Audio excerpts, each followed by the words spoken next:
Well, it is time now to answer those legal questions. And all you have to do is either call us or text us. There it is. There's a number on your screen, 256-536-0077. So Michael Timberlake with our friends over at Timberlake League and Brooks joins us now this morning. And since the weather is getting nice, a lot of people getting on the water, you know, we have to talk about those boating injuries. Right. It's that time of year where everybody, you know, the people that need to would de-winterize their boats. And we were out near Guntersville over the weekend. It's just absolutely gorgeous out there. I bet. But, you know, people need to understand that boating, you know, safety is paramount, and that if you're going to be out on the water with your friends, you need to abide by the rules that apply if you're on a boat. And basically, they're the same as if you were in a car. There are rules of the water in terms of which boats have to yield the right-of-way to other boats. There are speed limits in some areas of lakes that you have to abide by.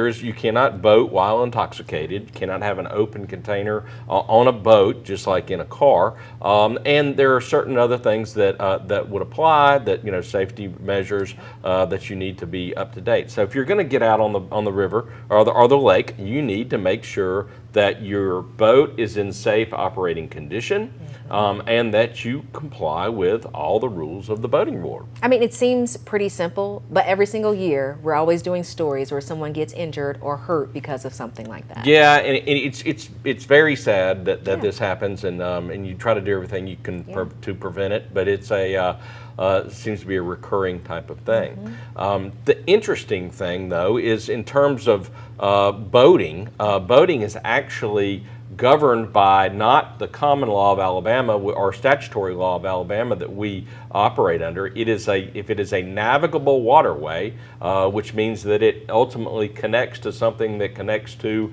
a river that goes into the ocean, then you are going to be governed by the maritime law under the state, even in the state of Alabama. So, and there's the rules are very similar to what we what we do is in terms of common law, in terms of negligence or what you have can prove that somebody was responsible for an injury or property damage, but it's comparative negligence, which is different than what we typically have.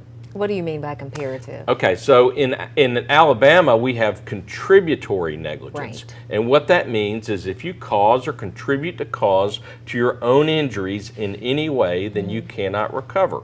Tennessee, Georgia, most other states in the nation have gone to a doctrine called comparative negligence. And basically, that looks at your own responsibility. So if you contribute 10% to your own injuries, as long as the other party is more than 50% responsible for the incident, then you can still collect the money you get is just reduced by 10%, the amount that you contributed to your incident. Interesting. Yeah. So I mean, Alabama is in the very, very few states. I think there's 3 states left that still apply contributory negligence. We're in the very much of the majority. I was not aware of that, but there you go, breaking it down for us. And don't forget, we do have time still left, so you can go ahead and text us at 256-536-0077 or make sure that you give us a call.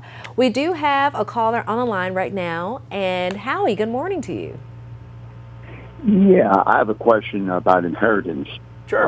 My business partner and I bought a house a few years ago, and we got a joint deed with right of survivorship because we didn't want to have to go to probate court if one of us died. Well, unknowns to me, a little over a year ago, my business partner had a personal loan against him, and it was a judgment rendered, and it had a sheriff's sale. And I want to know if the person who bought the sheriff's sale, if my partner dies, do I still get that half, or is the joint survivorship gone? And they called me, and they're wanting to have a sale for division. I want to know if they can do that. If they do have a sale for division, is it just for the life estate for the property, or do I still inherit if he dies? Yeah, I mean, you've got a lot of moving parts going on, but in general, if you hold a property with tenants in common, then it's 2 pieces of property. They can attach his half of the property. But even if it is with joint right or survivorship, the survivorship provision doesn't come into play unless he is passed away. So basically, any action they take against his half of the property would be appropriate and would affect your property, and they can ask for a division or a sale of the property. All right, There you go. Well, I want to thank you for coming on. As always, we enjoy your commentary. You always have insightful things to say for us. All right, thanks for having me. And don't forget, you can always check out their blog. It is right here, law-injury.com/blog. And if you did not get your question answered this week, we do this every Monday. You all come here on Sundays and do it as well. So you can always give them a call as well over at our Timberlake League and Brooks.